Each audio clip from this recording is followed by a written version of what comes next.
श्री कृष्णाय वासुदेवाय देवकी नंदनाय च नंदगोपकुमाराय गोविंदाय नमो नमः। जय श्री कृष्ण। भक्त चरित्र भाग 15। भगवंत स्वरूप का दर्शन। विष्णु पुराण में भगवान का स्वरूप इस प्रकार कहा गया है।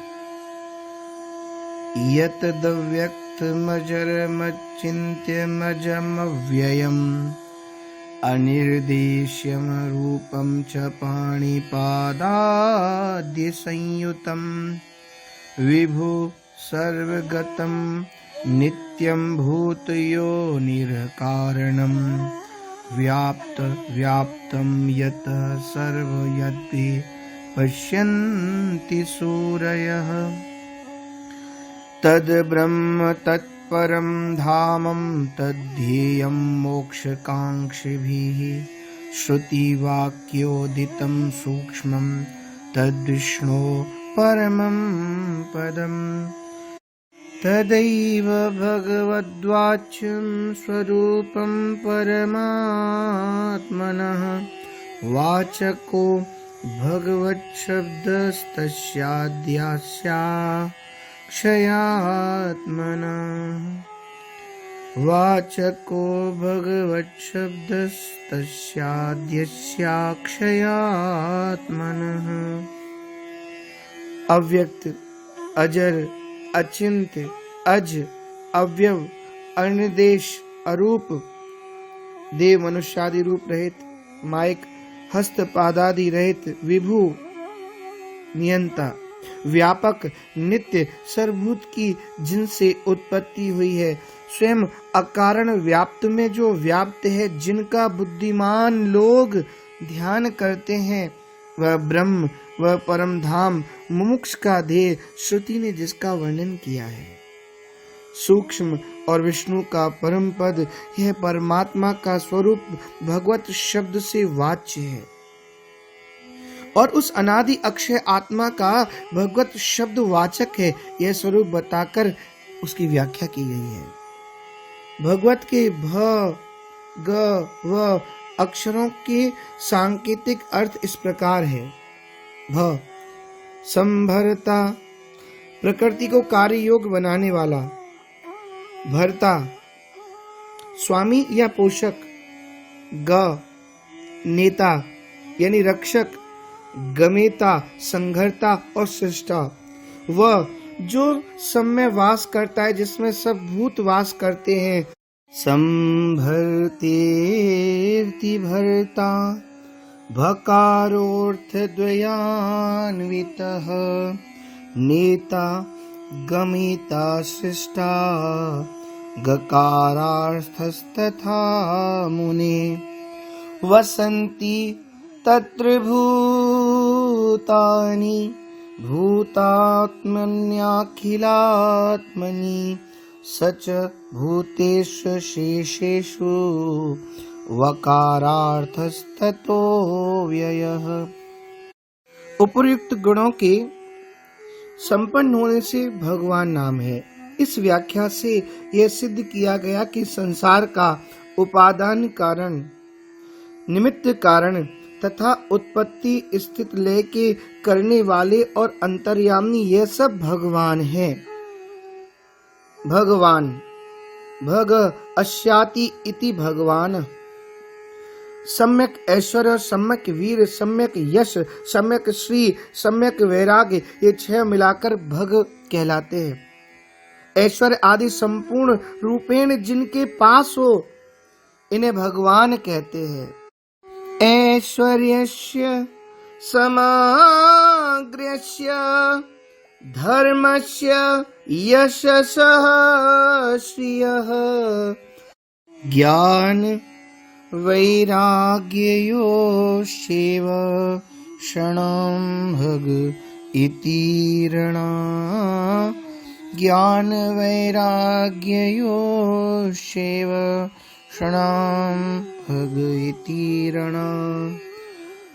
भगवान जो जीवों की उत्पत्ति, नाश, आगमन, गमन, विद्या और अविद्या को जानते हैं, उत्पत्तिं प्रलयंश्चैव भूतानां गतिं गतिं वेत्ति विद्यां विद्यांश स वाच्यो भगवानिति। और महारामायण में वर्णन किया गया, पोषणं भरणाधारं शरणं सर्वव्यापकं कारुण्यं षड्भिः पूर्णो रामस्तु भगवान स्वयं।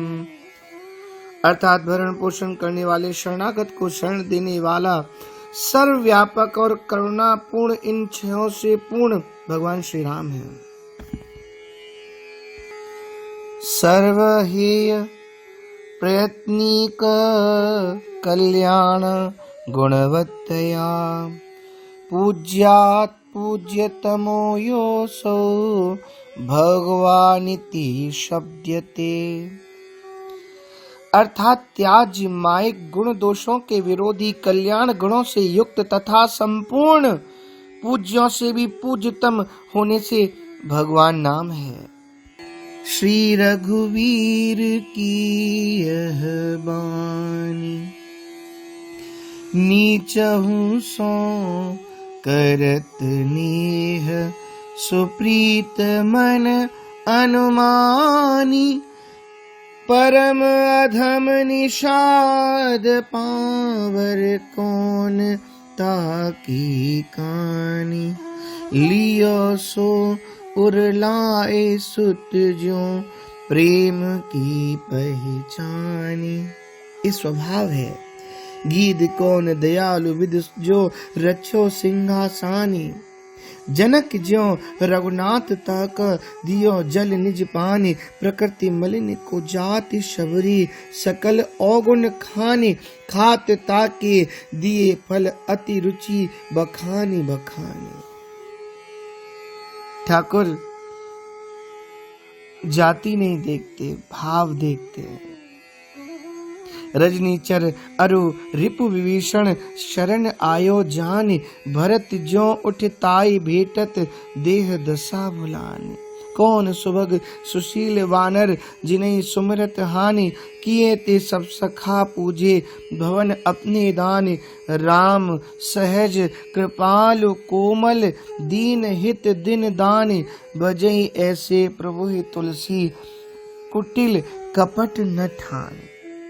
इतने दयालु हैं, मात्र तुलसी दल और एक चुल्लू जल पे वो बिक जाते हैं।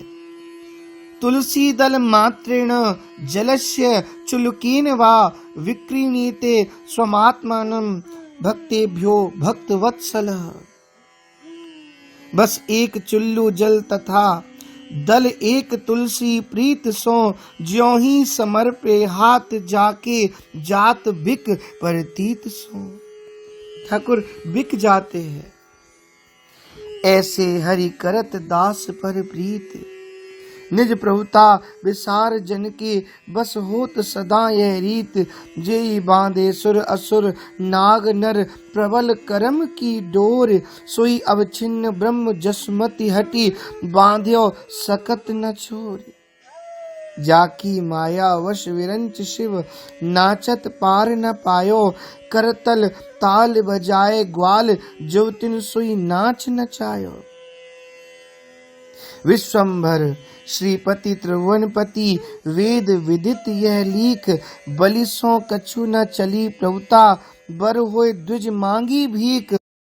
जाको नाम लिए छूटत भव जन्म मरण दुख भार अम्बरीश लाग कृपानिध सोई जन्म्यो 10 बार। ऐसे दयालु है ठाकुर जोग विराग ध्यान जप तप करे जी खोजत मुनि ज्ञानी। वानर भालू चपल पशु पावर नाथ तहारति मानी, लोकपाल जमकाल पवन रवि, शशि सब आज्ञाकारी। तुलसीदास प्रभु उग्रसेन के द्वार बेत कर धारी।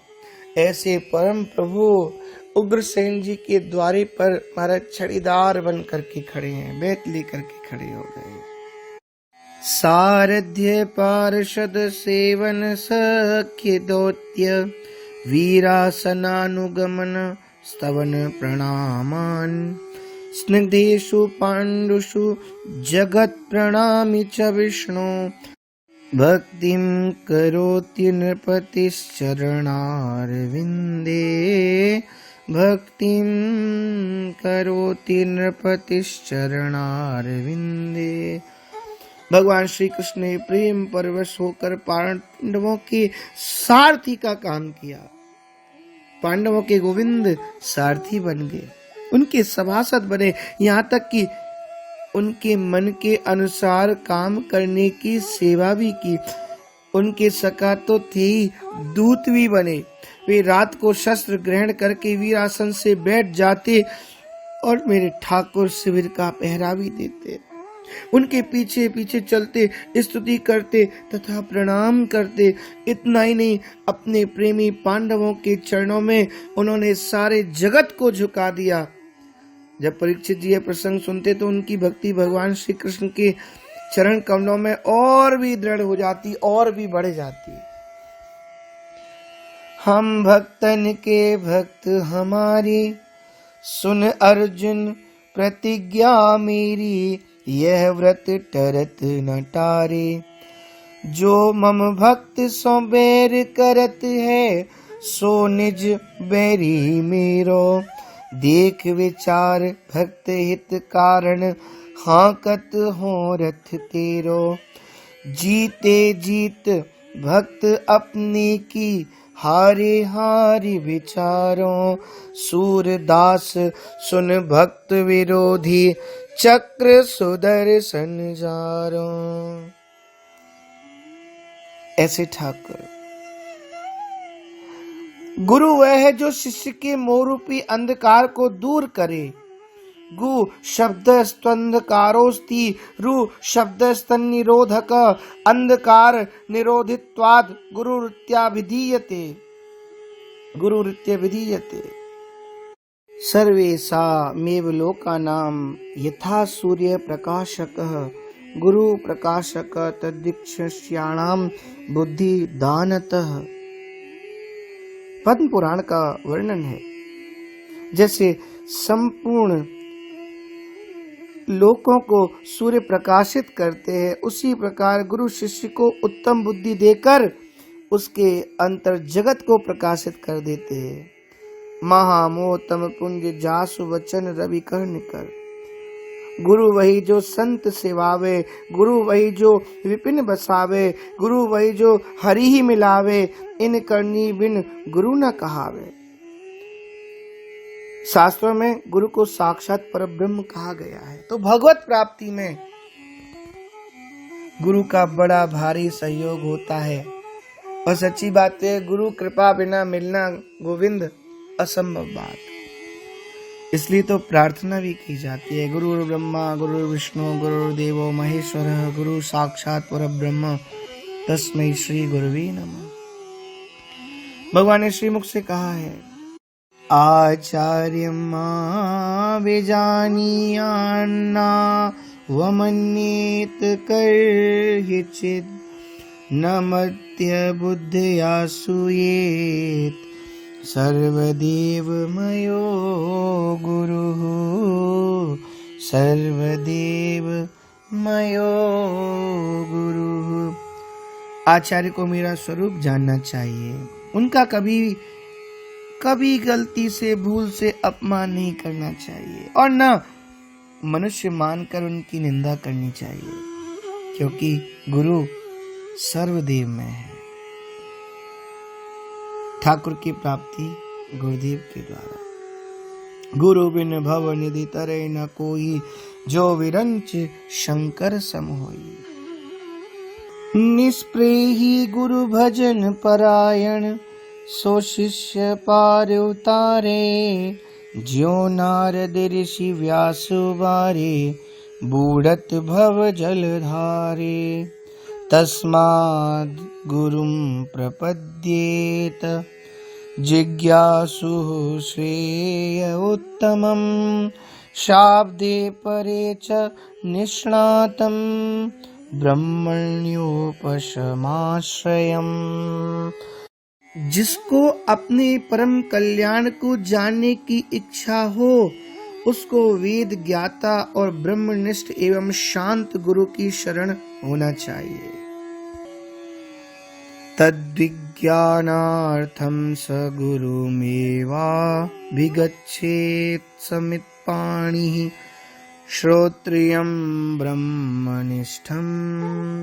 ब्रह्म को जानने के लिए श्रोत्रिय और ब्रह्मनिष्ठ गुरु के समीप उस अधिकारी को कुछ समित आदि उपहार लेकर के भी जाना चाहिए। किंतु सच्ची बात तो यह, गुरु को ऐसा चाहिए शिष्य ते कछु नहीं ले, और शिष्य को ऐसा चाहिए गुरु का सर्वस्व दे। गुरु निर्मोही चाहिए, शिष्य न छाड़े प्रीत, स्वार्थ छाड़े हरि मिले, यही भजन की रीत।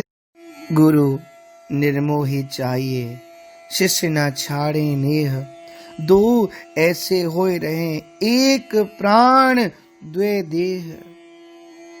और हमारे ब्रज के संत जन जब थोड़ा कटाक्ष करते तो कहते, आजकल की क्या स्थिति है, गुरुजी लड़े मुकदमा, चेला जोते खेत, निस्देर रहे प्रपंच में, हरिजन सो नहीं हेत। और भी वर्णन करते, गुरु होए करे शिष्य की आस, राम भजनते होए निराश, लोभी गुरु लालची चेला, घोर नरक में ठेली ठेला, हरे शिष्य धन शोक न हरे, सो गुरु घोर नरक मोह परे। गुरु लोभी शिष्य लालची, दो देखे दाव, दो डूबे बापुरे, चढ़े पाथर की नाव। गुरु गुरुताई की सच्चाई का वास्तविक तात्पर्य यह है, गुरु आचार्य स्वयं सदाचरण करते हुए आश्रित जनों से सदाचरण करवाएं। आचार्य शब्द की व्युत्पत्ति है महाराज, क्या व्युत्पत्ति है? आचरति आचार्यतीति व आचार्य, केवल दूसरों को सदाचरण का उपदेश देना और स्वयं सदाचरण न करना आचार्यत्व की विडंबना मात्र। ऐसे आचार्यों के उपदेश भी व्यर्थ चले जाते हैं। आप लोगों ने वो प्रसंग तो सुना ही होगा, एक संत के पास किसी बालक को लेकर के उसके माता पिता गए, गुड़ बहुत खाता है। संत ने कहा कि 10 दिन बाद आना, 1 महीने बाद आना, 2 महीने बाद आना, 4 महीने बाद आना। और 5वें 6वें महीने में जब बुलाया तो कहा, महाराज इसको उपदेश करिए। कहा, बेटा गुड़ मत खाना। कहा, महाराज ये इतनी सी बात आपको बोलनी थी तो थोड़ा पहले ही बोल देते ना। संत बोले, बेटा बात ये है, मैं इसको तब बोलता ना कि जब मैं इस कार्य को स्वयं ना करूं। पहले मैंने गुड़ खाना छोड़ा तब मैंने इसको बोला।